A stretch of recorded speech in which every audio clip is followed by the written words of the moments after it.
Salut les marques, salut les smarts et bienvenue dans Catch Up, le podcast qui transpire le catch. Chaque semaine, on analyse ensemble tous les shows de la WWE.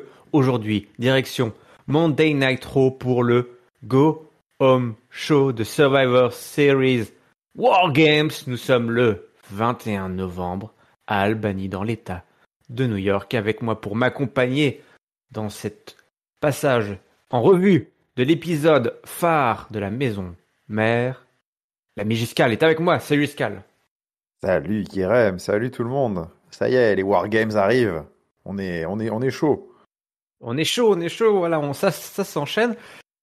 Depuis le pay-per-view en Arabie Saoudite maintenant, direction, c'est à Boston. C'était hier. Ouais. Ah oui, là c'est le jet lag, hein. T'as pas le temps de te remettre dans le bon fuseau horaire, que tu te retrouves dans le Massachusetts.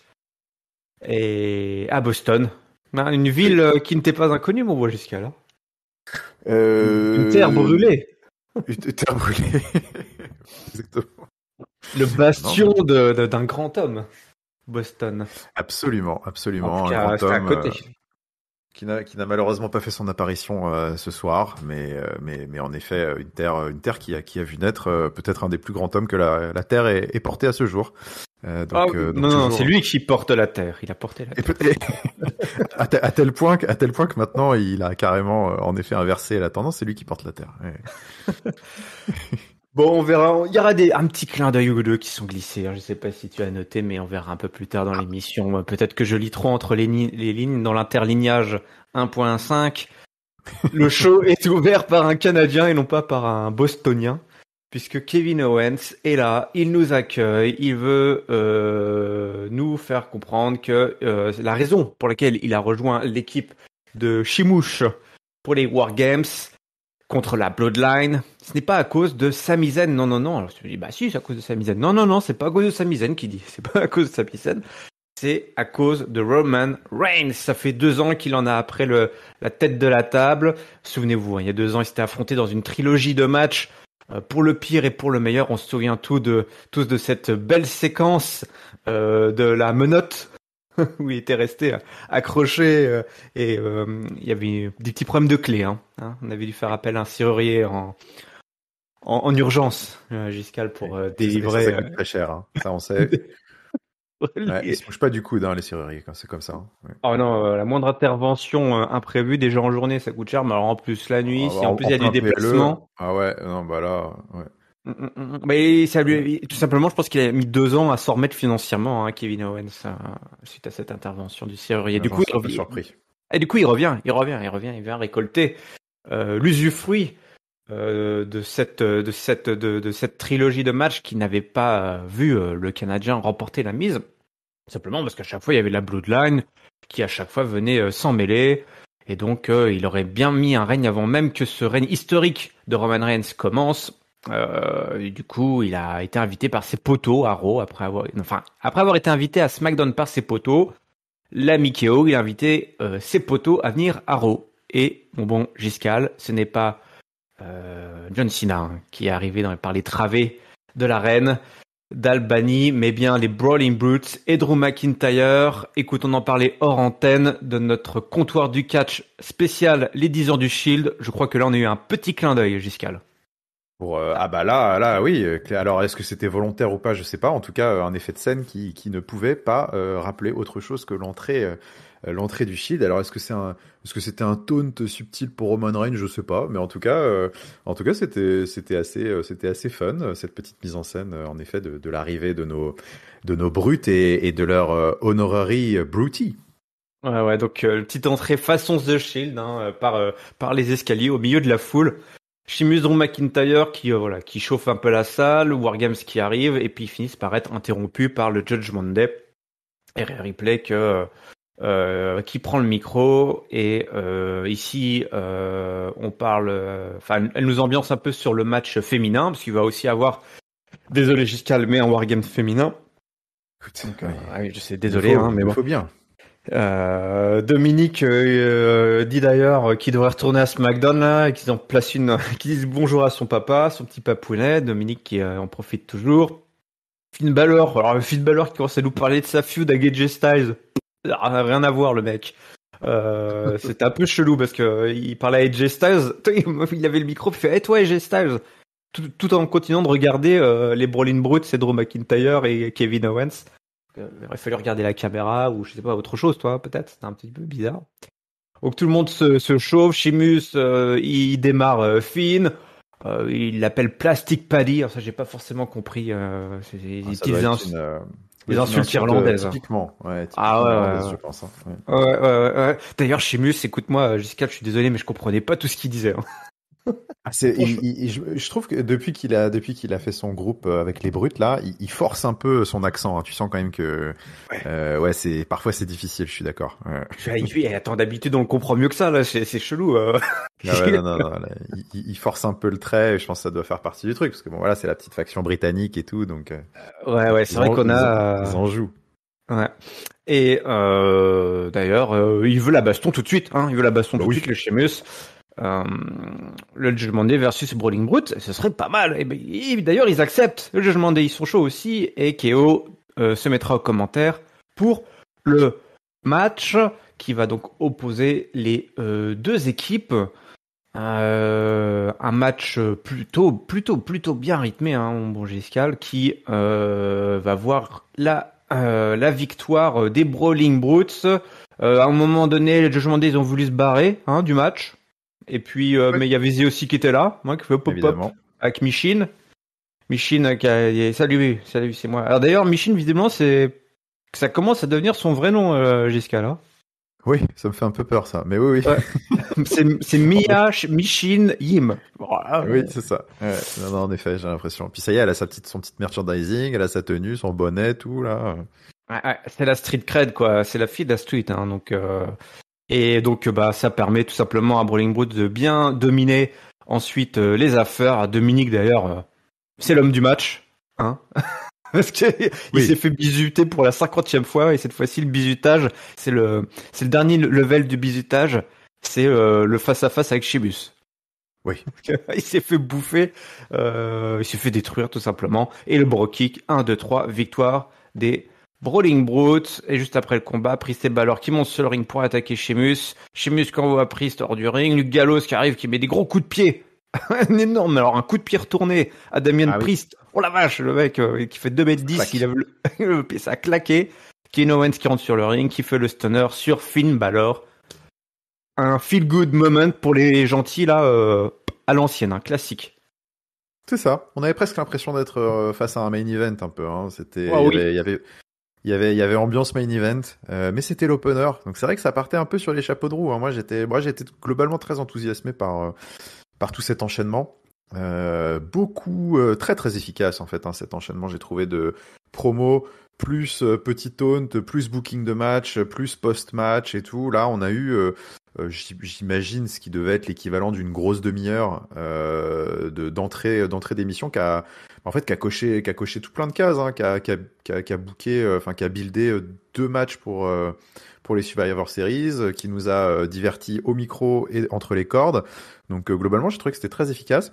Je reviendrai sur j'ai bien apprécié la promo de Kevin Owens avant que ses amis d'un soir arrivent dans l'arène, et justement c'est un peu là-dessus que j'ai envie de m'arrêter. On sentait que ça faisait vraiment amis d'un soir, parce que cette promo elle était assez intéressante dans le sens où on trouvait que il y a un vrai décalage entre Kevin Owens et le reste du groupe. Tu sens que Kevin Owens il roule un peu pour lui quand même, comme ça a toujours été un peu le cas à la WWE. Hein, ça reste un loup solitaire, hormis ses interactions avec Sami Zayn qu'il a eu beau rôle de rappeler. Oui, c'est-à-dire que Kevin Owens, il a été plusieurs fois le meilleur ami de plusieurs catcheurs, mais ça s'est jamais vraiment bien terminé. Ça s'est jamais très bien terminé. Et donc c'est intéressant cette promo parce que voilà, hein, autant Sheamus et ses amis Rage the Fridge et Butch là, voilà, ils en veulent à la Bloodline parce qu'il y a eu les Usos qui ont mis sur le carreau Sheamus et qui ont cherché des noises au Brawling Bros depuis bien longtemps. Et donc Drew McIntyre d'une certaine manière ils ont réussi à le racoler, rattraper un petit peu dans tout ça parce que c'était le témoin. Ils en avaient parlé. C'était le témoin de mariage de Sheamus. Ils sont potes depuis toujours, depuis 20 ans. Voilà, c'est quand il faut aller à la guerre, il emmène son copain Drew McIntyre avec lui. Donc il y avait un côté assez organique pour que, malgré le fait qu'il n'ait pas toutes les motivations du monde, qu'il les rejoigne. Mais après, t'as Kevin Owens qui joue vraiment le rôle un peu de plus un petit peu d'électron libre autour de ça, et cette promo l'a bien posé a bien posé les bases, j'ai trouvé, parce que voilà, il a exposé ses motivations. Et en fait, ces motivations, elles sont pas du tout de donner une leçon à la Bloodline. Hein. Ces motivations, elles sont très personnelles. Hein. Il veut se remettre dans la course pour le titre. Il veut aller taper Roman Reigns. Et puis éventuellement, autre objectif bonus à côté, s'il peut donner une petite leçon à Sami Zayn, ok, mais en tout cas ce sera pas ça son point focal. Mais donc quoi qu'il arrive, que cet objectif primaire ou secondaire soit le bon, c'est des motivations qui sont très personnelles. Et donc ça, je trouve que ça pose un peu les bases aussi de ce que ça va être peut-être un des angles de l'histoire de ce Wargame samedi prochain. C'est en face les Heels, c'est une stable, hein, ils sont indissociables, c'est la Bloodline, ils sont comme les 5 doigts d'une main, c'est une vraie équipe. Et à côté de ça, on a ce Kevin Owens qui prend ses distances avec cette promo, qui remet l'esprit de tout le monde. Dire voilà, faut pas l'oublier, avec ce côté je m'en fous, mais en même temps j'en parle, donc je m'en fous pas complètement, parce que le fait de le mentionner, c'est que ça le travaille quand même. Et donc voilà, je trouvais que c'était une belle façon de poser les bases d'un point de vue scénaristique, de pas ce qu'on dit souvent, ce que je reproche, de pas tout nous laisser supposer. De se dire parce que tu vois on le devine, on n'est pas con, hein, on sait que Sami Zayn et Kevin Owens ils ont un passé, on sait que Kevin Owens et Roman Reigns ils ont évidemment un passé, et que Kevin Owens c'est un prize fighter solitaire qui pense qu'à sa gueule et tout. Mais voilà, le fait de le romancer un petit peu dans une promo et de poser les bases ici dans un go-home show, je trouve que c'est quelque chose de très malin. Et puis après voilà, il a mené sa barque un petit peu aux commentaires, et il a fait le côté un petit peu goguenard mais en même temps qui était très distant, parce que tu vois, Drew McIntyre, il était aux abords du ring, très attentif à ce qui se passait, il essayait de s'assurer qu'il n'y ait pas le bordel, avec Kevin Owens, les pieds sur la table, en train de commenter, en train de faire des blagues, peinard et tout. Voilà, je trouvais que l'enchaînement de tout ça était assez cool, et puis on a mixé là-dedans le Judgment Day, Easy aussi, ce qui était une façon très intelligente aussi de mettre un petit peu de spotlight sur cette histoire, et donc j'ai trouvé que tout ça était très efficace, ouais. Comment tu as trouvé Drew McIntyre? Justement, moi je trouve c'est marrant parce que je trouve que Drew McIntyre il est c'est comme si il avait il prend du plaisir, il a la banane, il est avec ses potos, j'ai l'impression que il a un peu perdu le feu. Oui, alors oui, c'est ça, il a perdu le feu mais positivement, c'est-à-dire j'ai l'impression que voilà, un peu comme Kevin Owens à une certaine époque, au moment où il avait renégocié ou devait re-signer son contrat. C'est le mec très focus autour du titre. Tu sentais que ça allait travailler, toi. Et là, t'as l'impression que les gars ils savent. Ok, de toute façon, c'est plein. Toucher le titre, c'est quasiment impossible. Voilà. Je suis un vétéran maintenant. J'en profite. Je suis relax. Tu sens ce côté-là un petit peu. Toi, ça lâche des vannes. Ça improvise un peu. À un moment, il se fait un peu charrier par Rhea Ripley qui lui dit de la fermer. Il rigole. Il est pas trop. Non, mais clairement, il est un petit peu plus. Alors, pour le meilleur et pour le pire parfois, parce que c'est vrai que moi, Drew McIntyre, il y a eu des moments un petit peu plus tôt dans l'année où il m'a exaspéré un peu. C'est vrai que cette fin d'émission à Clash at the Castle à Cardiff est restée un petit peu en travers de la gorge de pas mal de monde. Il y a eu pour moi cette feud un peu cette fin de feud avec Karrion Kross un petit peu cataclysmique aussi il y a quelques semaines avec ce steel cage match où j'avais trouvé ça pour moi c'était presque un des pires matchs de l'année, ne serait-ce que pour ça, parce que je trouvais incroyable, hallucinant que une rivalité qui avait été basée sur deux énormes mastocs qui voulaient limite se tuer sur le parking, à s'envoyer des portières de bagnole dans la tronche, puisse se terminer sur une scène où t'as le gentil qui est tout joasse d'avoir réussi à gagner un steel cage match en s'échappant, alors que t'as sa Némésis qui est à littéralement 1 mètre de lui, Enfin, c'était une scène de cartoon, quoi. C'était n'importe quoi. Donc, pour le meilleur et pour le pire, en effet, parce que ce Drew McIntyre un peu plus cool, un peu moins le feu sacré, bagarreur et tout, je suis pas super fan. Par contre, là, pour les biens de l'histoire, pour les biens de cette histoire-là en particulier, j'ai trouvé que c'était plutôt habile parce que ça se complète bien avec le personnage de Kevin Owens qui, lui, au contraire, étant entre guillemets en train d'opérer le virage inverse, hein, c'est-à-dire que fini la rigolade côté Kevin Owens et lui, il semble de retour aux affaires sérieuses depuis un petit moment. Et donc ce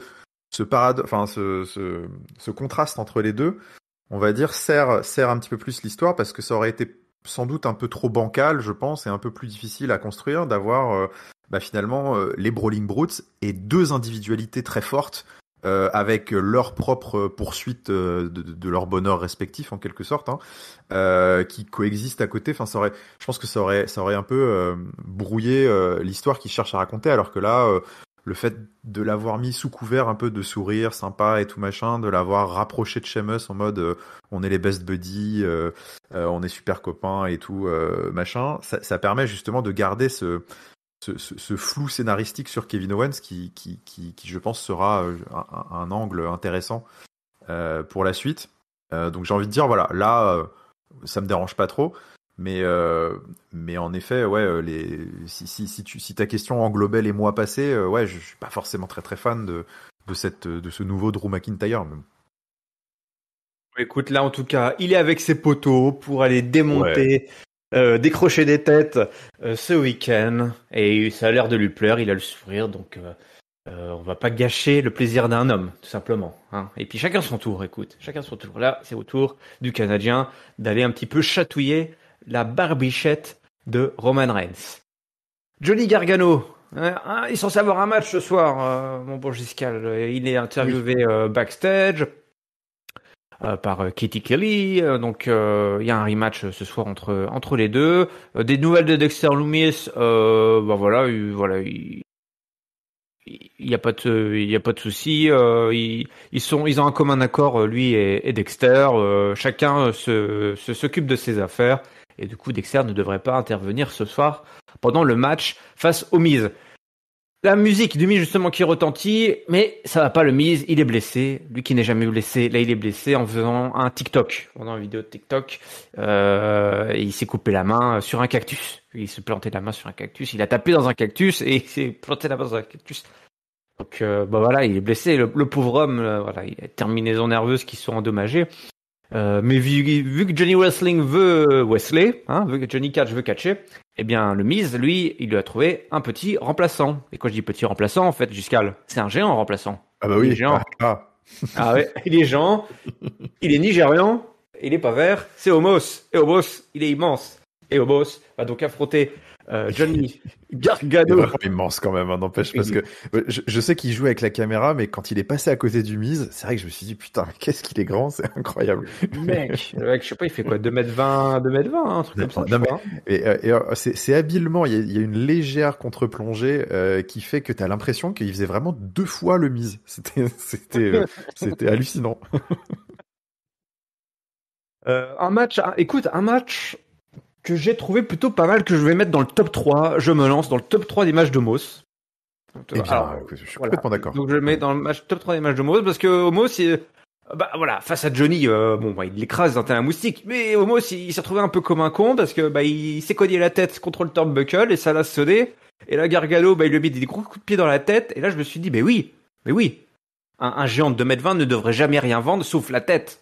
En fait, parce que la tête, t'as beau faire 2m20, ta tête c'est la même, tu te prends un coup de pied dans la tête, tu te dans la tête, tu fais 2m20, t'as ta commotion cérébrale comme tout le monde. Hein. Et là, il s'est fait enchaîner 1, 2, 3 coups de pied dans la tronche, et du coup, ça n'allait plus trop. Mais il a quand même réussi à en profiter pour soulever Gargano, qui essaie de faire une cabriole, là, en pointant du doigt en direction de Papy, et celle-ci elle est pour toi. Mais il s'est fait choper, et puis il lui a balancé Chokeslam, et puis voilà, 1, 2, 3, hop, victoire. Domos. Alors, toi aussi, tu le mets dans le top 3, là, ce match, Domos? Ouais, j'ai presque envie de dire que je le mettrais aussi dans le top 3 des matchs de Johnny Gargano. Oui, tant qu'à faire, allez. Alors, en tout cas, je pense que c'est rentré dans le top 3 des matchs de Johnny Gargano pour Papy. Sachant que c'est peut-être la première entrée en fait dans le top 3, il y en avait pas d'autres. Je suis un peu sûr qu'il y en aura vraiment 3 un jour dans ce top 3. Est-ce qu'il y en aura 3 dans le top 3? Je sais pas. Enfin, bon, si, s'il se fait pourrir toutes les semaines, ça peut vite remplir le top 3. Ah oui, 3 matchs face à Homo, c'est bon. Et hop là, c'est réglé. Non, écoute, oui, je suis assez d'accord, c'est marrant. Bah, je me demandais si t'allais en parler, mais j'ai vraiment eu le même feeling. J'ai trouvé que ce squash glorifié en quelque sorte était très bien fait. Mais peut-être aussi t'as cette impression avec Homos, c'est parce que jusqu'ici, alors je me souviens pas de tous les matchs de Homos depuis qu'il est arrivé, mais globalement, soit il avait eu des rivalités, bah voilà, où on soufflait un peu le chaud et le froid avec lui, et on n'y allait pas franchement, ou alors il avait des squash contre tu sais, des régionaux de l'étape où il en prenait 3-4, il les empilait et c'était pas très très très fun à regarder. Et là, c'était le premier vrai, un petit peu, je trouve, David contre Goliath classique qu'on lui bouquait à la WWE. Alors peut-être nos auditeurs nous contrediront, mais j'avais pas forcément souvenir, voilà, de cette configuration-là avec un vrai catcheur quand même si on n'apprécie pas trop Johnny Gargano, avec un vrai catcheur en face de lui. Et donc c'était pas Il mal. n'a pas eu un match contre Gable ou un truc du genre. Je me souviens d'un match contre un petit comme ça où justement ils avaient joué une bonne histoire. Sans doute, t'as peut-être raison. Ouais, bon, en tout cas, ça doit remonter un petit peu. Oui. Mais bon, en tout cas, ouais, voilà, c'était super efficace, c'était bien fichu, comme tu l'as dit. Bah, c'était un David contre Goliath bien foutu, avec les coups à la tête qui font flancher le géant. Mais globalement, un Homos qui apparaît très très fort et un Gargano qui, malgré toute la bonne volonté du monde, ne peut pas y arriver. Donc c'est le genre de match qui est plutôt bien foutu parce que ça n'affaiblit personne. Alors évidemment, ça n'affaiblit pas Homos, hein, qui a gagné en 2 temps 3 mouvements de manière très dominante, mais qui a quand même montré que bah voilà, comme tout géant qu'il est, il a des points faibles. Ça n'aura pas suffi. Et Gargano qui, bah voilà, c'était juste trop gros. Ils sont pas dans la même il faudrait un concours de circonstances incroyable pour qu'il arrive à battre Homos et donc c'était plutôt bien fait et puis ça arrivait en plus à l'issue de cette petite passe d'armes au micro que j'ai trouvé très fun. Voilà, c'est typiquement le Miz. Là, on fait semblant d'être blessé. On a avec une histoire complètement rocambolesque, ridicule au possible, mais parfaitement incarnée. Et regarde, je t'ai trouvé un remplaçant. Et donc voilà, ça marche bien. C'est très classique, très efficace, mais je trouve que c'était un développement dans leur histoire qui était bienvenu parce que ces trucs à la enquête exclusive et tout là, moi ça me saoulait un petit peu, donc je voulais un petit peu de castagne et cette semaine pour un go home show justement, qu'il fallait pas trop prendre la tête le public avec des trucs compliqués dont on n'aura rien à foutre samedi. Allez, un bon gros squash et on se reparlera la semaine prochaine parce que là maintenant Johnny Gargano commence à avoir des raisons d'être un petit peu impliqué dans cette histoire, contrairement à aujourd'hui où bah en fait à part dire ce qu'il a dit à Katie Kelly là, dire bah oui en fait moi je veux que le Miz fasse le the right thing, hein, ouais, c'est un peu léger. Donc là par contre il a peut-être un petit sentiment de vengeance qui va se développer. Oui, voilà, ça y est, enfin une petite graine est plantée, voilà, et on a eu droit tout simplement à un match référence pour le géant nigérian, voilà, 2,20 m et déjà dans vos cœurs, dans vos petits cœurs de fans de catch, Homos a trouvé sa place. Seth Rollins en interview avec Corey Graves qui lui demande voilà, alors comment ça va monsieur Rollins? Comment ça va? Il dit bah écoute, j'étais attaqué par Lashley, par Theory, mais bon ça va quoi, hein, tout le monde en a après moi, mais bon c'est normal, hein, c'est le champion US. Et qu'il veut régler ses comptes. C'est pour ça que c'est lui qui a demandé le match, puisque, mon bon Giscal, une triple frite va se tenir ce week-end. Entre Seth Rollins, qui va défendre son titre US, contre Bobby Lashley et Austin Theory. 2 choses. L'une, la première, Bobby Lashley est complètement fou. Donc en fait, on ne bat pas Bobby Lashley, on survit à Bobby Lashley. Voilà. Donc ça, il le sait. Austin Theory, il a tout perdu. Lui, il est complètement con. Et donc il est dangereux, mais il est con. Il dit c'est le mec le plus stupide de la planète Terre. D'accord? mais il rattrape plutôt bien le coup, puisqu'il dit que c'est pas parce qu'il a caché son truc complètement, qu'il a perdu sa mallette, mais c'est que il l'a attaqué et la semaine dernière et que par derrière et que du coup ça a énervé Seth Rollins, sous-entendu que cette théorie tout simplement veut utiliser Seth Rollins pour se faire un nom, comme on dit. On met une petite dédicace à Cody Rhodes, mon beau Giscal. Hein, Cody Rhodes, Bien sûr. on se rappelle Cody Rhodes à notre bon souvenir par Seth Rollins. Il dit bah si tu veux savoir comment ça va, bah t'appelles Cody Rhodes, il dira ce qui se passe quand on attaque par derrière, qu'on en a après moi. Et puis à Survivor Series, ce sera ce sera pas un Wargame, mais ce sera quand même la guerre, mon bon Giscal. Ce sera quand même la guerre. Ce sera la guerre, ouais. Écoute, super interview, j'ai trouvé. C'était sympa à suivre, plein de petites choses dedans. Il book le match à lui tout seul, hein, grosso modo. Hein. Il fait le service, il fait le booking, le service après-vente, il fait tout. Triple threat plus ou moins attendu. Même si affiche osée quand même, hein, parce qu'on a on a trois sacrés clients, c'est quand même un gros match. Hein. On a un théorie tout feu tout flamme qui est en train de reprendre du poil de la bête et qu'on voit difficilement, on voit difficilement son momentum se stopper aussi vite. On a un Bobby Lashley qui, à juste titre par Seth Rollins, est vendu comme un fou furieux auquel on ne qu'on ne bat pas, mais auquel on survit. J'ai trouvé que la formule était vraiment pas mal pour crédibiliser la menace. C'était plutôt bien fait. Et puis on a ce Seth Rollins qui de toute façon est intouchable, on va dire. Il est tellement fort. Et puis qui en plus a l'air de. Je trouve que c'est vraiment intéressant ce qu'ils font avec lui. C'est un positionnement de personnage qui est assez inédit, je trouve. Hein, c'est ce mi-heel roublard qui s'en sort à chaque fois avec la baraka d'un poil de cul, vraiment par le petit trou de la serrure à chaque fois. T'as l'impression qu'il est un peu miraculé et en même temps il est aussi extrêmement déjà c'est lui qui demande le match, c'est lui qui propose des open challenge, c'est un champion combatif qui veut mettre en valeur la ceinture, qui travaille pour Monday Night Raw en quelque sorte, hein, pour le show. Donc c'est un champion heel un peu particulier qui nous sert en ce moment, Seth Rollins, qui est très très fun à suivre et qui est très original, je trouve. Donc tout ça condensé dans une petite interview avec la petite pique pour Cody Rhodes qui va bien. Voilà un petit segment parfait pour nous vendre le triple threat de samedi, que j'ai bien hâte de voir parce que même si je pense pas qu'il soit très dur à pronostiquer, je suis assez curieux de voir comment ils vont raconter tout ça et faire sortir tout le monde grandi, parce que je pense que c'est aussi un peu l'objectif. Il n'y a pas vraiment de faire valoir dans ce match, donc c'est ça qui va être intéressant. Théorie, justement, petite interview backstage juste après, hein, on va dire des interviews un peu interposées, dit que voilà, qu'il n'est pas compris. C'est un incompris aussi, une théorie, mon bon Giscal. Toi-même, le comprends-tu vraiment? C'est Austin, qui est jeune et ambitieux et qui a déjà tellement connu tant de choses. Il a touché le fond, mais voilà, il n'est plus un enfant. Il est un nouvel homme, Giscal, et il va falloir le prendre au sérieux. Hein, il va renvoyer à la maison tous ceux qui ne l'ont pas respecté. Et d'ailleurs, la preuve ce soir face à Mustafa Ali dans ce que je sais déjà être l'un de tes matchs préférés de la soirée, puisque Mustafa Ali arrive et il est blessé, enrubanné, ça va pas du tout. Il est passé 15 fois à l'infirmerie après avoir été malmené par Bobby Lashley, donc il va vendre cette blessure au long du match, mais ça va pas l'empêcher quand même de tenir bon. Il place des 450 splash, il tourne dans tous les sens.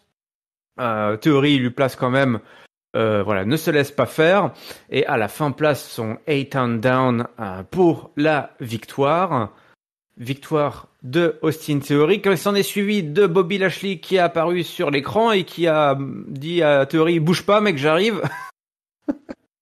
Donc pendant la pub, il allait rejoindre Theory, c'est assez bizarre, mais bon. Et ça s'envoie des insultes à la tronche, et puis ça se termine en bagarre. Il se prend un coup de chaise, ça se court après, et puis finalement Bobby Lashley se défoule sur le pauvre Ali dans la gorilla position qui passait par là. Pardon, oui, bonjour monsieur, et qui se fait démonter par Bobby Lashley. Et je crois savoir que tu as un petit souci avec la durée de ce match, mon bon Giscal. Ouais, la durée, le scénario, un peu tout, même la raison d'être un peu de ce match. J'ai pas trop apprécié. j'ai pas apprécié en fait la façon qu'a eu Austin Theory de galérer un petit peu contre Mustafa Ali. Autant la semaine dernière, on était revenu sur le fait que Mustafa Ali s'était fait déboîter par Bobby Lashley, mais alors à un niveau rarement vu. Autant là, je l'ai trouvé, on lui en a sans doute donné un petit peu trop parce que justement, en fait, c'est justement par rapport à ce à quoi je fais mention la semaine dernière, j'apprécierais, on va dire que la WWE considère qu'on a une mémoire qui s'étend à au-delà de 3-4 jours et qu'on se souvient de ce qui s'est passé la semaine dernière et qu'on se souvient quand même que Mustafa Ali, c'est un mec qui se fait littéralement rouler dessus par tout le monde en ce moment et donc je ne vois pas l'intérêt après l'avoir fait paraître si faible pendant plusieurs semaines de le voir pendant 5 minutes batailler, avoir de l'offensive, voir des near fall sur un Austin Theory qui est censé être incroyablement focus et de retour au top niveau, tout machin. J'ai trouvé ce match contre-productif et puis au-delà de ça, je sais pas. Alors peut-être, je sais pas, j'ai pas le roster de la WWE sous les yeux, mais il y a un moment, ils ont pas d'autres carpettes face à nous servir pour. Enfin, je sais pas, je vois pas. Au bout d'un moment, je vois pas trop l'intérêt de voir Ali se faire débranler toutes les semaines comme ça.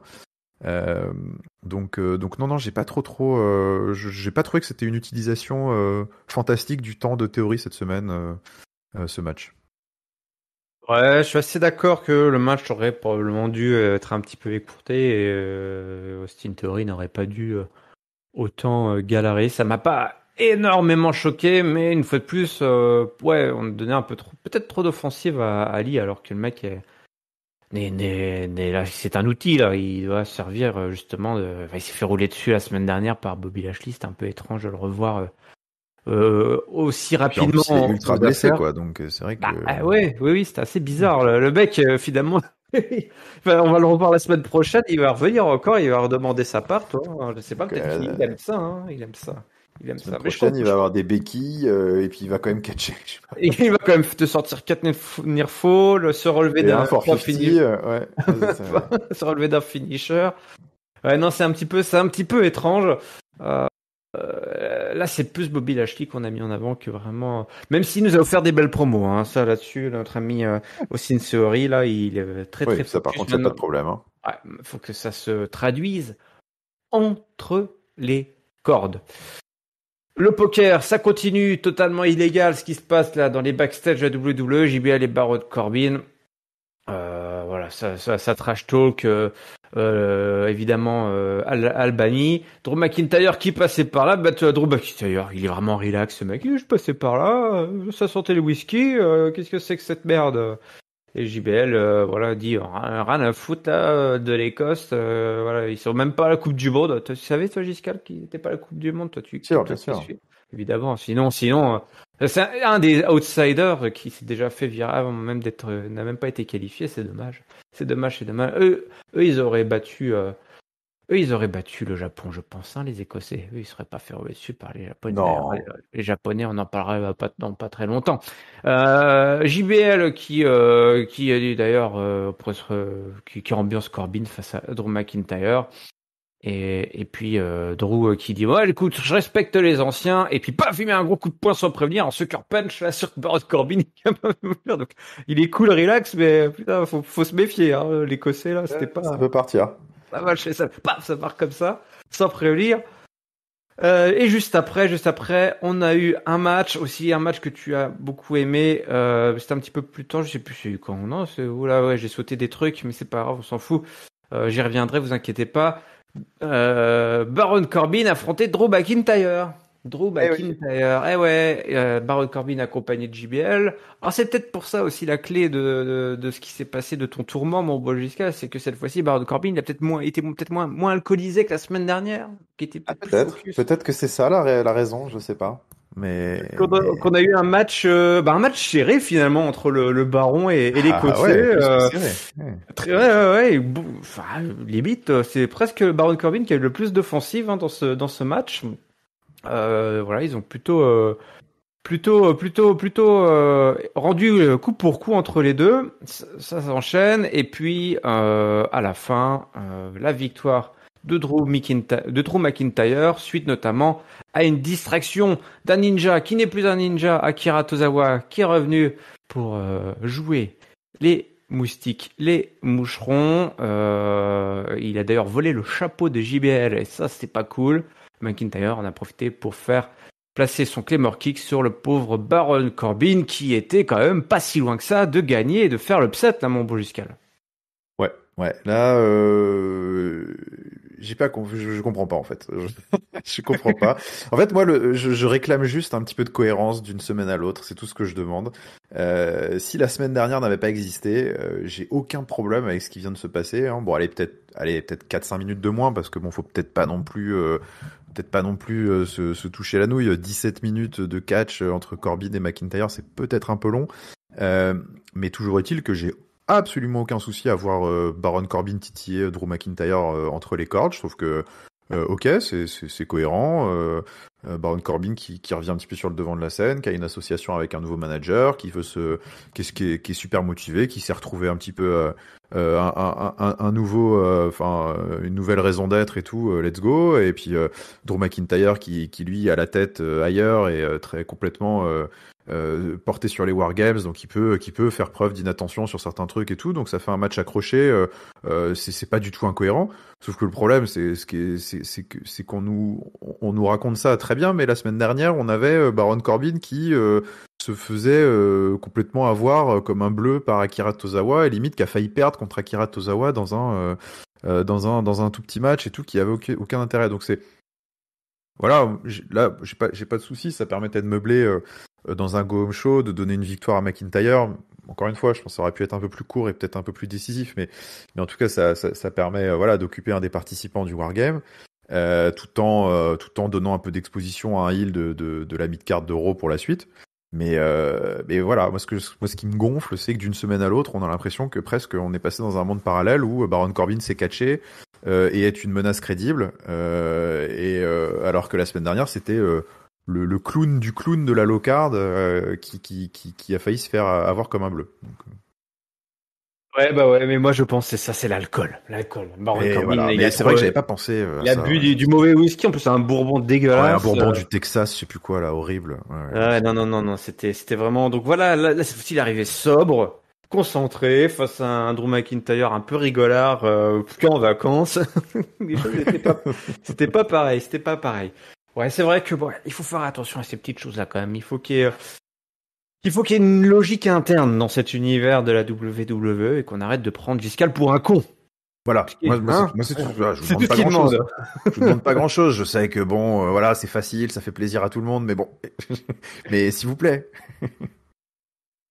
Alors, on revient un petit peu en arrière, un peu plus tôt. On a eu un match entre l'Alpha Academy et Elias qui portait un t-shirt Ezekiel, donc c'est un petit peu compliqué, et Matt Riddle.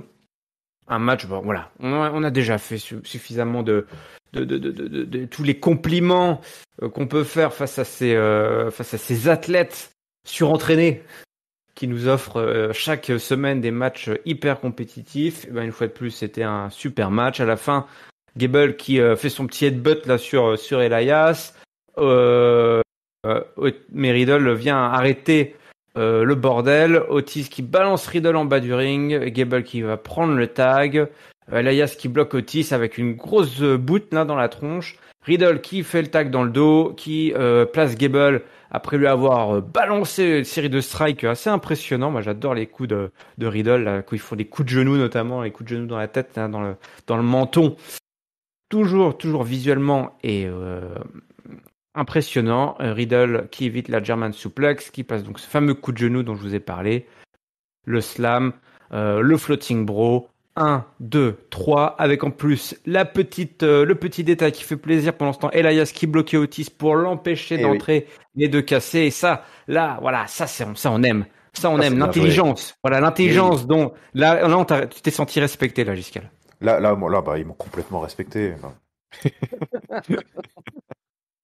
Non, bah, c'était sympa, c'était cool ce petit match. Enfin, ce petit match, ce gros match, hein. C'était un beau match, hein. C'est un gros quart d'heure, je crois, hein. Mais ouais, bon, écoute, c'était le seul, bon, enfin, peut-être avec Mise enfin, Mise Homos Gargano, même si c'était quand même dans la continuité d'un match qui est booké pour après le pay-per-view. Mais là, c'était le seul vrai petit segment, on va dire, 100% hors sujet par rapport au Survivor Series War Games, hein. Personne n'est impliqué de près ou de loin dans le PLE, mais bon, j'en prends pas offense parce que toutes les affiches du PLE ont été adressées, on va dire, lors de ce weekly, donc il y a un moment, il faut bien remplir l'émission, donc bah voilà, c'était très clairement un match de remplissage, mais un joli match de remplissage. Toujours un plaisir de voir la Alpha Academy catcher en équipe, super. Toujours pas très convaincu, moi. Enfin, personnellement, ils me font ni chaud ni froid, l'association Matt Riddle Elias et pareil, ce Matt Riddle qui est retourné fumer, c'est fumer la moquette là tranquillement et qui s'est vidé de toute substance combative. Donc bon, mais toujours est-il que voilà, bon petit match de milieu de show, très sympa pour faire le café dans ce Go Home Show. Donc je dis ok. Ouais, je dis ok aussi. Je dis ok aussi. Parce que c'est toujours la garantie assurée d'avoir un bon petit match, un peu de rigolade. Et puis ça roule tout seul. Voilà, ça roule tout seul. Tu as raison. Personne n'est concerné par le pay-per-view qui arrive. Mais ils ont quand même du temps d'antenne. Qui c'est bien la preuve qu'ils délivrent la marchandise. Hein, sinon, on les verrait pas aussi souvent, aussi longtemps. Ça, c'est sûr. On continue. Direction la division féminine, je crois. Ouais, on n'a pas le choix. Il y a un moment, il va falloir en parler. Hein. Je t'ai essayé de voir d'éviter, là. J'essaie de cligner des yeux pour pouvoir le voir. Bon, entre-temps, il y a eu un petit peu de bagarre entre ZOC et Judgment Day backstage. D'ailleurs, c'était pas mal. C'était une bonne petite baston qui s'est retrouvée sur le parking avec les caméras de sécurité, t'as vu, hein, qui filment et tout. Justement, ça c'est marrant. Hein. À ce moment-là, j'étais en train de me dire, ouais, ça me fait penser, ça fait longtemps qu'on n'a pas eu de séquence hors arène, tu sais, où ça se balance dans la rivière, dans le Mississippi, ou alors toi, qu'il se passe des choses, quoi. Ça reste backstage. Ouais. Ça fait longtemps qu'on n'a pas eu de baston dans le parking. C'est vrai on a bien vu, et ça m'a fait marrer sur le segment, il y avait le gros camion de la production WWE avec, il y avait les têtes il y avait la tête de John Cena, de Booker T, de Lita, et je sais plus ce que c'était que l'autre, je me demande si c'était pas l'Undertaker ou un truc comme ça, enfin, du coup, que des catcheurs actifs, hein, les camions, voilà, ils sont pas repeints tous les jours. Les camions, ils sont bloqués aux années 2000, là, mais ouais. C'est des camions attitudera, tu sais. Ouais, c'est ça, exactement. Moi, ça m'a fait marrer. J'ai vu le camion, j'ai dit, tiens, c'est drôle. Autant ils mettent à jour plein de trucs, mais ça, non, ils ont pas. Ils se baladent dans tout le pays avec ça. Ouais. Voilà, c'est une petite séquence sympa. Allez, division féminine. Alors, Bianca Belair, Asuka, Alexa Bliss sont sur le ring. Bianca Belair, qu'est-ce qu'elle dit? Elle dit, ouais, voilà, elle est en bisbille avec Bayley. Ce week-end, ça va cette histoire, ça va se terminer. À War Games, la guerre sera enfin terminée entre les deux. Et puis elle en place une avec ses copines là, voilà, avec qui elle est très contente d'être, Alexa Bliss, Michin et Asuka. Putain, quand elle dit Michin, c'est pas possible. Oh là là, mais c'est pas possible. Elle était même pas là en plus. Michin, elle s'était fait détruire juste avant pendant la séquence backstage sur le parking. N'importe quoi. Donc elles sont super, tellement copines qu'elles sont allées l'aider, toi. Non mais. Oui, c'est vrai, ça. C'est intéressant aussi, ça. C'est très intéressant. Hein. Voilà. Bayley, d'ailleurs, qui débarque. Enfin, il y a d'abord Alexa Bliss qui en place une à Nikki Cross, qu'elle veut l'envoyer à la poubelle. D'ailleurs, je me dis, elle s'est loupée, elle aurait pu dire à côté de la poubelle, toi, histoire de faire un ça aurait été encore mieux, ça. Bah ouais, putain, t'as une réplique, t'aurais pu un peu la travailler. Et bon, on sent pas grand monde de motivé, hein, excuse-moi, dans cette équipe, donc, hein.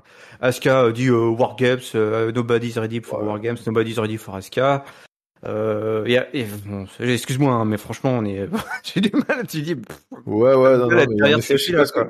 Déjà, je suis en admiration devant le fait que tu arrives à raconter des trucs là-dessus, mais ouais, vas-y.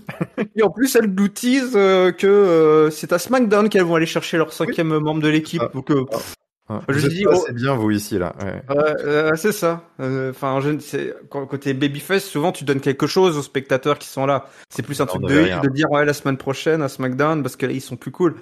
Là, donc en fait, elles sont venues pour rien du tout les filles quoi. Enfin, juste pour nous rappeler que elles il n'y a pas de Elles motivation sont là, quoi. quoi. Hein. Ouais, elles Ouais, sont là. elles sont juste là. Leur corps est là, mais alors leur âme a disparu quelque part, aspirée. D'ailleurs, Damage Control qui débarque, il y a déjà un peu plus de niaque, un peu plus de présence, un peu plus de charisme, j'aurais tendance à dire. À Bailey qu'elle dit tu trouveras jamais personne de toute façon, personne te respecte. C'est assez marrant d'ailleurs parce que tu voyais Alexa Bliss qui faisait un peu la moue à ce moment-là. Tout le monde cherche un vrai leader, elle est un vrai leader. Est-ce qu'il y a ferme-la. Et puis tout le monde s'ambiance un petit peu, notamment Rhea Ripley et Asuka. On se souvient que Rhea Ripley avait battu Asuka à WrestleMania, elle compte bien. Refaire la même chose ce soir dans un match. En plus, personne n'est aux abords du ring, je crois. Hein, c'était ça, ouais. Chacun était c'était n'importe quoi. Les filles étaient retournées. Alors excuse-moi, mais peut-être que c'était à cause de la stipulation, parce qu'il y avait une stipulation. Il y avait une stipulation Oui, oui, euh, c'était pas un match pour rien, quand même. Attention. pour Hein. donner l'avantage. Pour donner D'ailleurs, l'avantage numérique. ouais, à Wargames, c'est l'avantage de qui rentre en premier, hein, c'est bien ça? C'est ça, exactement. Exactement. Dans les matchs Wargame, qui rentre en premier. Je sais plus exactement ce que c'est la règle, hein, mais ils rentrent chacun leur tour, sauf qu'il y en a bien un qui commence, donc il y a un moment où il va y avoir un 2 contre 1 Ouais. dans la cage, et donc c'est pour jouer ça, si j'ai bien compris. Ouais, bah c'est ça. D'ailleurs, Giscal, je crois que c'était la même chose pour le match. C'est pas la même chose pour le match tag team avec qu'il y a eu en intro. Enfin, les Brawling Brutes versus. Je ne crois pas, non, non. Ah bah non, de toute façon c'était contre le Judgment Day, donc non.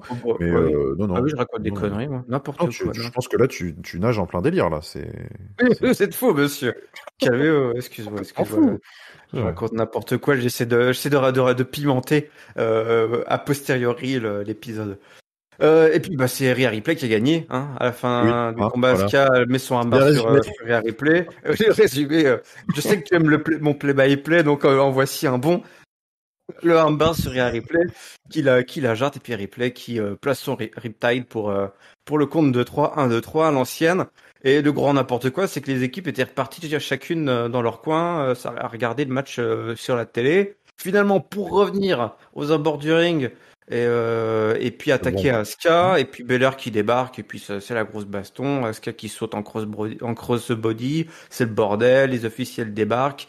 Et puis on nous présente la carte des Survivor Series et puis ça se termine comme ça et j'ai trouvé que c'était un petit peu chelou cette fin en fait. J'ai trouvé qu'il y avait pas de momentum et que ça se terminait, je fais ah ouais, d'accord. Tu vois?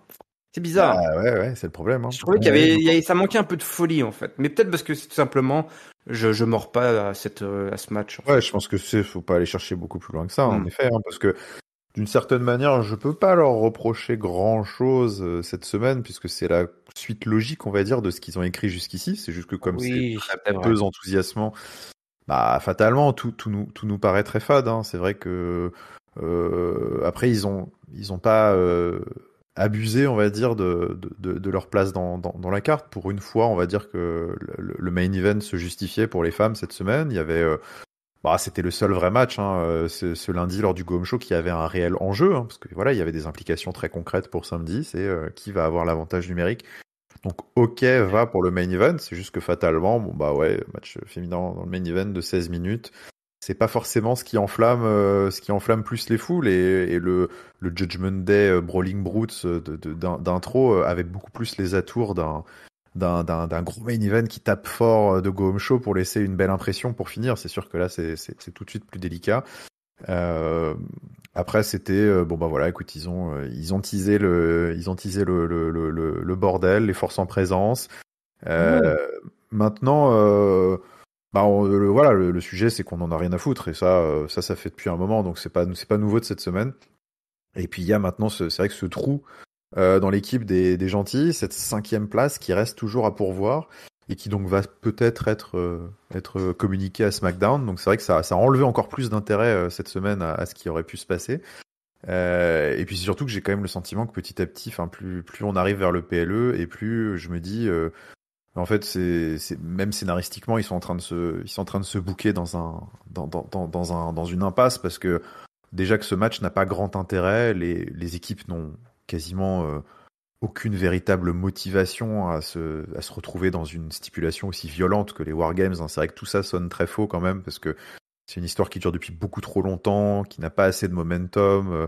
Les heals ont été défaites beaucoup trop de fois, et puis bah les faces n'ont presque quasiment rien à y gagner puisque c'est voilà cette histoire est un petit peu plate, et donc on se retrouve avec finalement presque pour seul intérêt que cette 5e place, cette révélation qui va d'une certaine manière. C'est pour ça que je dis qu'ils sont un peu dans une impasse, c'est qu'en fait tout le suspense, presque tout l'intérêt du match va résider dans cette annonce qui va être fatalement soit très surprenante, soit très décevante en fait. Il va pas y avoir de juste milieu. Maintenant ils sont allés trop loin là, ils sont trop proches du pay-per-view. Soit on va avoir une catcheuse très random et alors là aucun intérêt. Ou alors il y a un retour, il y a une surprise, il y a un coup de folie. Donc ce coup de folie, il aura les défauts de ses qualités, qui sera que ça va complètement phagocyter le match, qui n'aura plus aucun autre intérêt que celui de mettre en avant la revenante. Et donc on sera encore plus en droit de se dire, après 3 mois interminables de ces histoires de damage control babyface, de se dire ok, donc en fait tout ça pour avoir fait revenir Machine. Donc voilà. Machine, pas Machine, Machine. Machine, oui tu as raison.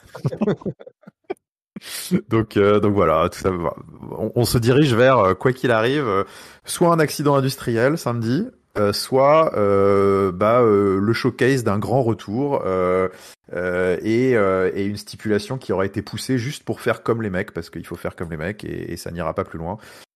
Et donc voilà, c'est pas très enthousiasmant. Non, c'est pas très enthousiasmant, et comme tu l'as dit, on va arriver à SmackDown avec ce seul petit suspense. De même pas nous le dire en plus à SmackDown, hein, ils peuvent milquer.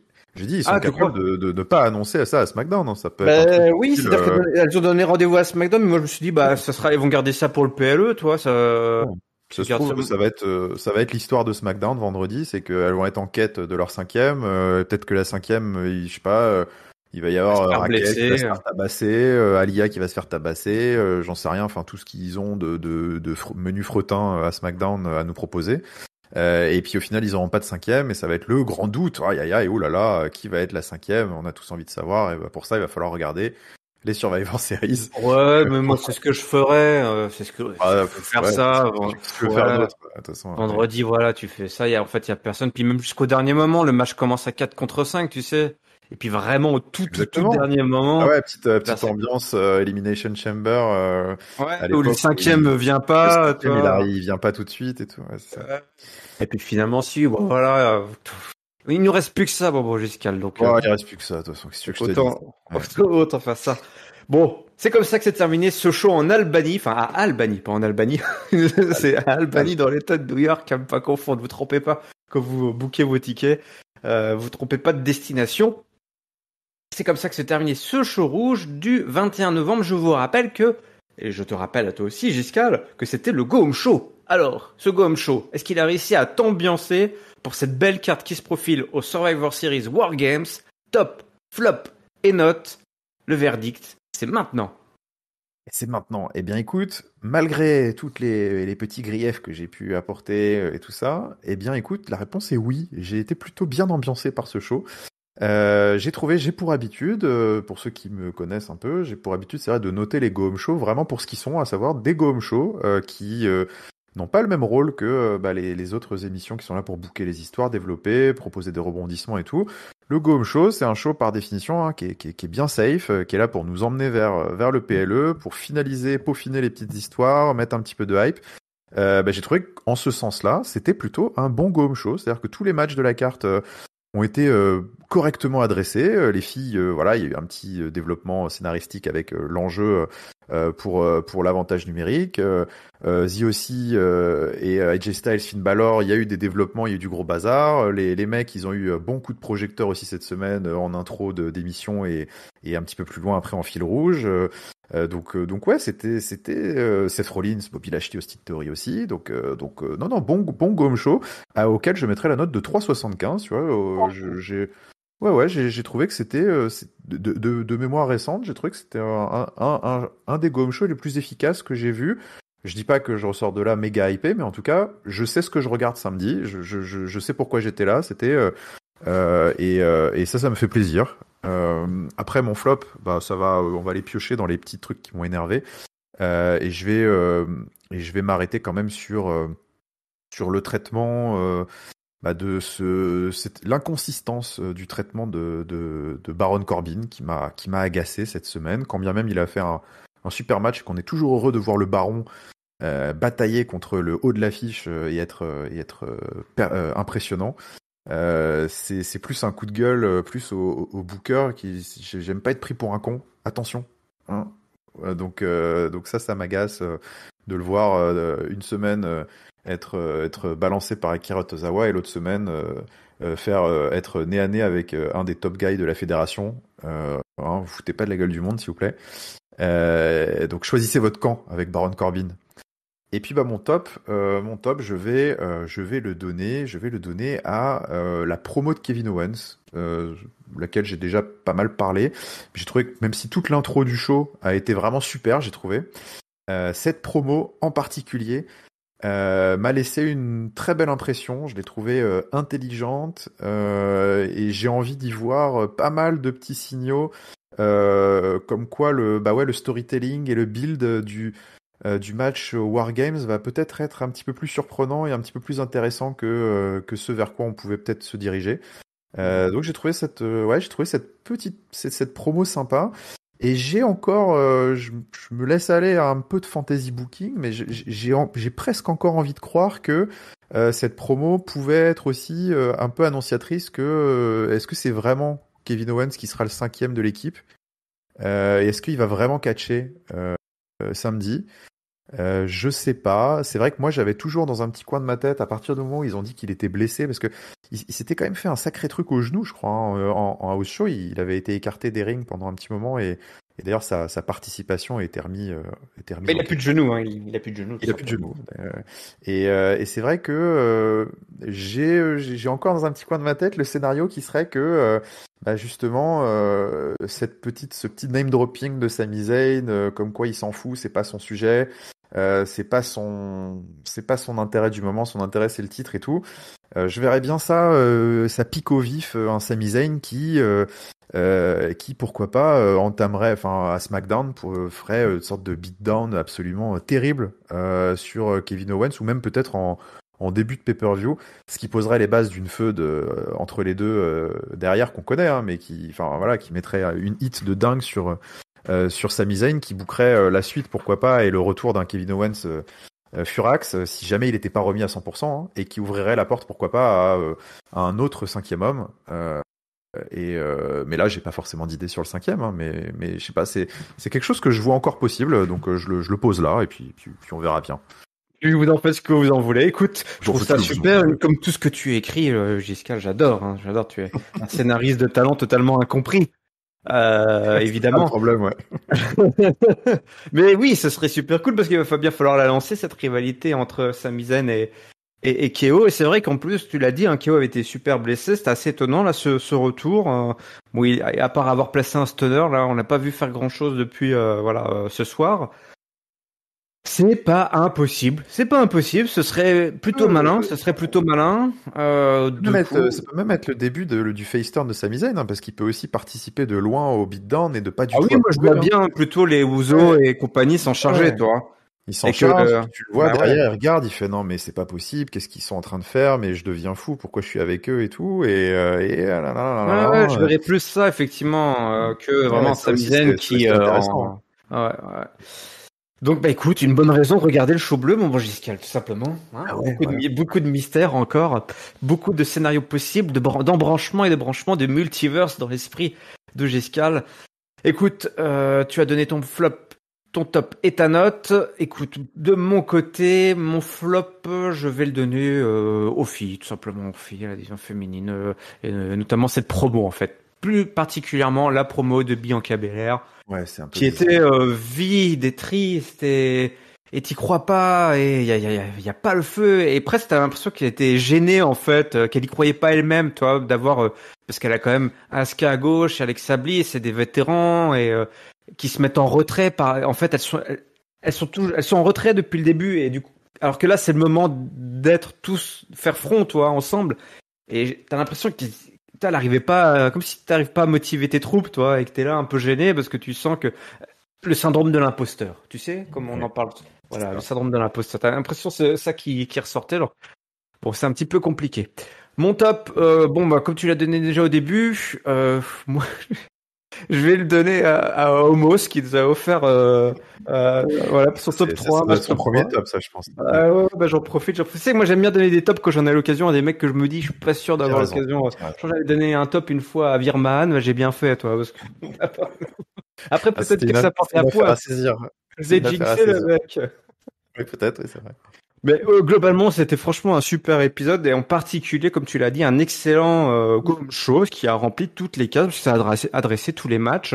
En plus, on a eu ce petit triple frite là qui était. J'aime bien ça aussi quand ils arrivent à nous faire à nous booker un dernier match comme ça, tu sais, au game show, mais qui tombe sous le sens, toi. Tu fais, ah bah oui, évidemment, qu'il y a une triple frite entre les trois. Tu vois, c'est pas un match qui est booké depuis des semaines, mais qui arrive, qui est une conclusion naturelle à tout ce qui s'est passé avant. Et du coup, c'est super. Enfin voilà, ça rajoute un petit peu de matière et d'intérêt à ces épisodes qui sont pas qui sont censés nous ambiancer quoi, nous mettre un peu dedans et qui sont censés on est censé regarder du catch au lieu de regarder du foot ce week-end. Donc il va falloir nous motiver, hein. On peut pas Team Giroud ou Team Kevin Owens, il faut choisir. C'est ça. Il va falloir choisir, pas simple hein. Ouais. Pas simple, il y en a un qui marque des buts, l'autre on sait pas trop quelles sont ses intentions. Alors je sais pas. Le Canada, ils sont qualifiés. Ils jouent bien sûr. Canada. Ah oui, ils ont joué hier soir. Oui, ils ont joué hier soir. Qu'est-ce qu'ils ont fait? Ils ont perdu malheureusement contre la Belgique. Ah bah raison de plus pour être énervé. Ok, Owens. Écoute, et puis moi ma note, je vais donner un 3,5. Comme toi, j'ai trouvé que c'était un super game show et qui a rempli sa mission. Et nous aussi, on a rempli notre mission, Giscal, avec cette analyse de Monday Night Raw. Le show rouge, c'est bouclé. Vous pouvez nous retrouver évidemment toutes les semaines, c'est gratuit, comme Ringside nous le rappelle à chaque fois sur toutes les bonnes plateformes habituelles de podcast, mais également sur YouTube. N'hésitez pas à mettre des petits commentaires pour nous dire ce que vous avez pensé de cet épisode, de ce Game Show, est-ce que vous êtes ambiancé pour ce pay-per-view. Bientôt, les pronos, le centre de pronostic sera réouvert pour venir nous chercher. Tout simplement, vous avez là à l'antenne, dans vos cages à miel, les deux champions qui vous chuchotent à l'oreille. Eh oui. Le champion le champion du peuple, venez nous chercher, on vous attend de pied ferme. Survivor Series d'ailleurs, par exemple, typiquement, le match de Seth Rollins, ils seront 3, il vaudra 3 points. Il vaudra beaucoup de points. À toi. Donc, commencez à cogiter là-dessus. Il faudra bien écouter ce qu'on a raconté, voilà, inspirez-vous, imprégnez-vous. C'est pas faute de donner quand même des dés, on aide voilà, on vous aide. On pourrait faire les salopards et puis vous ouvre la porte de nos cerveaux féconds toutes les semaines, gratos. Les réseaux sociaux, c'est Catch-Up CD, c'est Twitter, Facebook et Instagram. Le lien vers notre Discord est toujours dans la description. Je te remercie, Giscal, d'avoir ouvert les portes de ton cerveau fécond. Oui. Mais n'écoutez pas modeste, tout ce que modeste, je dis. Tellement modeste. La modestie. Ça fait 6 ans qu'on est modeste à Catch-Up. 6 ans, vous vous rendez compte? Je peux vous dire, heureusement que c'est gratuit. Hein. Ouais. Merci beaucoup à toi. Il en vendrait des formations, sinon il pourrait en vendre des formations. Oh là là, j'en vendrais, je me ferais attaquer dans la foulée, pour charlatanisme. Voleur, rends l'argent. Merci beaucoup Yerem de m'avoir ouvert les portes du studio, parce que je vois que tu veux pas me redonner un double des clés, donc c'est quand même. Je préfère t'ouvrir quand tu sonnes. Voilà. Ouais, je préfère m'ouvrir quand je sonne. J'ai bien noté, mais... Allez, on vous donne rendez-vous très bientôt pour l'analyse de SmackDown et du pay-per-view. C'est quand le pay-per-view? C'est samedi ou dimanche? C'est vrai que je dis samedi parce que maintenant j'ai l'impression que c'est tout le temps samedi, mais oui, c'est samedi. Partez du principe que c'est samedi, comme ça au pire vous le loupez pas. Ça pas voir, hein. Voilà. Non, mais c'est samedi à Boston, au TD Garden, les Celtics. Okay. Est-ce qu'on aura le temps de faire l'analyse de SmackDown? Mon prono, c'est non. On peut jouer sur la cote, savoir si on peut la mettre dans les pronos, justement. Savoir est-ce que l'analyse de SmackDown sortira avant samedi 16h. Le tiebreaker. Allez, on vous souhaite évidemment d'ici là, à toutes et à tous, une bonne semaine pleine de catch. Salut. Ciao tout le monde.